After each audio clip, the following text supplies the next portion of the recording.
আমরা ভিলুকআপ নিয়ে একটা ফর্মুলা দেখি। খুব দ্রুত এবং শর্টকাট কাজটা করা যায়। যেমন ফর্মুলা বারে এখানে ক্লিক করব। এখানে ক্লিক করার পরে আমি ভিলুকআপ ফাংশনটা বের করব। যেমন ভিলুকআপ, এই তো ভিলুকআপ, এটা সিলেকশন করব। সিলেকশন করার পরে আমি এই ডাটার সঙ্গে আমি অন্য আরেকটা ফাইলের ডাটা ম্যাচ করব। সেটা হচ্ছে এই ডেটাটা। আমি একটা কলাম সিলেকশন করলাম, আমি এখানে একটা দিব, আর হচ্ছে রেঞ্জ লুকআপ দিব হচ্ছে 0। তাহলে আমার এইখানে রেজাল্টটা দেখাবে।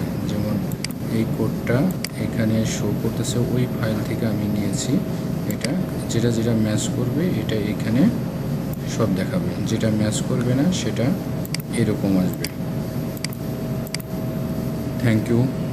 এরকম ভিডিও চাইলে আমার চ্যানেলটাকে সাবস্ক্রাইব করবেন এবং লাইক দিবেন। নেক্সট ভিডিওর জন্য থ্যাংক ইউ।